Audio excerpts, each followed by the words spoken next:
जय श्री कृष्णा। ईश्वर का नाम तथा भगवान का प्रसाद अखिल जगत तक पहुंचने के लिए होता है। इसे जन जन तक पहुंचाने में सहभागी बने। इस चैनल को सब्सक्राइब जरूर करें तथा इस वीडियो को शेयर करें और अपना पुण्य बढ़ाएं। प्रस्तुत कथा के वक्ता वैशंपायन ऋषि है।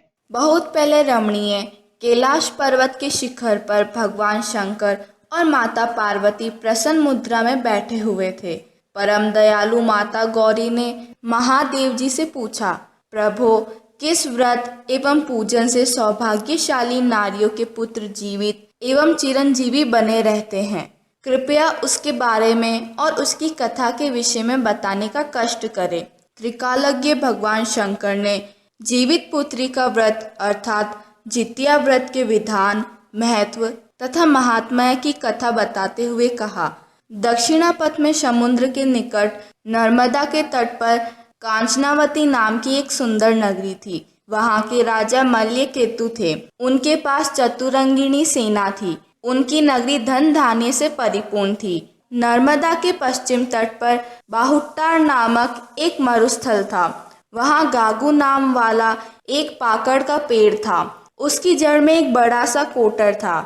उसमें छिपकर एक सियारिन रहती थी। उसकी डाल पर घोंसला बनाकर एक चिल्होड़िन भी रहती थी। रहते रहते दोनों में मैत्री हो गई थी।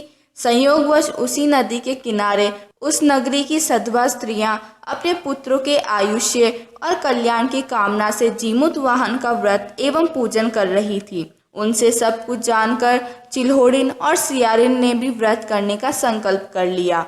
व्रत करने के कारण भूख लगनी स्वाभाविक थी। चिल्होड़िन ने भूख सहन कर रात बिता ली, परंतु सियारिन भूख से छटपटाने लगी। वह नदी के किनारे जाकर एक अधजले मुर्दे का मांस भर पेट खाकर और पारना के लिए मांस के कुछ टुकड़े लेकर फिर कोटर में आ गई। डाल के ऊपर से चिल्होड़िन सब कुछ देख रही थी। चिल्होड़िन ने नगर की सधवा औरतों से अंकुरित केलाएं लेकर पारना ठीक से कर ली। सियारिन बहुत धूर्त थी और चिल्होड़िन अधिक सात्विक विचार वाली थी। कुछ समय के बाद दोनों ने प्रयाग आकर तीर्थ सेवन शुरू किया। वहीं पर चिल्होड़िन ने, मैं महाराज के महामंत्री बुद्धिसेन की पत्नी बनूंगी, इस संकल्प एवं मनोरथ के साथ अपने प्राणों का उत्सर्ग कर दिया। उधर सियारिन भी, मैं महाराज मल्यकेतु की रानी बनूंगी, इस मनोरथ और संकल्प के साथ अपने प्राणों का त्याग किया। दोनों का जन्म भास्कर नामक वेदज्ञ ब्राह्मण के घर में हुआ। दोनों कन्याओं में नाग कन्या और देव कन्या के असाधारण गुण लक्षित हो रहे थे। चिल्होड़िन का नाम जहाँ शीलवती रखा गया, वहीं सियारिन का नाम कर्पूरावती। शीलवती का विवाह मंत्री बुद्धिसेन से हुआ और कर्पूरावती का विवाह राजा मल्यकेतु के साथ। राजा और मंत्री दोनों धर्मात्मा एवं न्यायवादी थे।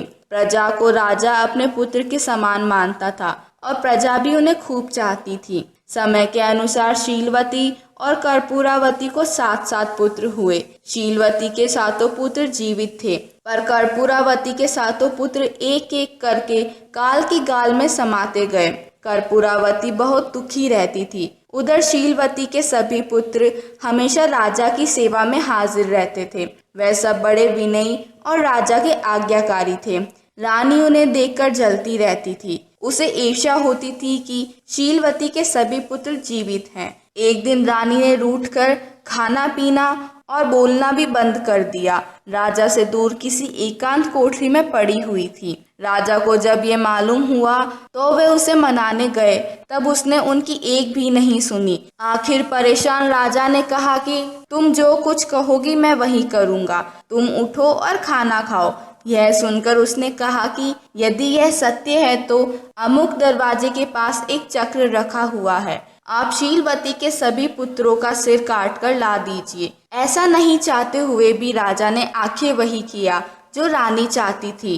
रानी ने 7 बांस के बने डाला या बर्तन में एक एक सिर रखकर और उसे कपड़े से ढककर शीलवती के पास भेजा। इधर जीमूतवाहन ने उनकी गर्दन को मिट्टी से जोड़कर एवं अमृत छिड़ककर उन्हें जीवित कर दिया। सौगात के रूप में भेजे गए सभी सिर ताल के फल बन गए। यह जानकर रानी तो और आग बबूला हो गई। वह क्रोध के मारे अत्यंत कुपित हो गई और डंडा लेकर शीलवती को मारने पहुंच गई, लेकिन भगवान की दया से शीलवती को देखते ही उसका क्रोध शांत हो गया। शीलवती उसे लेकर नर्मदा के तट पर चली गई। दोनों ने स्नान किया। बाद में शीलवती ने पूर्व जन्म की याद दिलाते हुए उसे बताया कि तुमने शियारिन के रूप में व्रत को भंग कर मुर्दा खा लिया था। उसे सब कुछ याद आ गया। ग्लानि और संताप से उसके प्राण निकल गए। राजा को जब ये मालूम हुआ तो उसने अपना राज्य मंत्री को सौंप दिया और स्वयं तप करने चला गया। शीलवती अपने पति और पुत्रों के साथ प्रसन्नता पूर्वक रहने लगी। जितिया व्रत के प्रभाव से उसके सभी मनोरथ पूर्ण हो गए। इस प्रकार महात्मा की कथा बताने के अनंतर भगवान शंकर ने कहा कि जो सौभाग्यवती स्त्री जीमूत वाहन को प्रसन्न करने के लिए व्रत एवं पूजन करती है एवं कथा सुनकर भगवत प्रेमियों को दक्षिणा देती है, वह अपने पुत्रों के साथ सुख पूर्वक समय बिताकर अंत में विष्णु लोक प्रस्थान करती है। पूर्णमिदम्।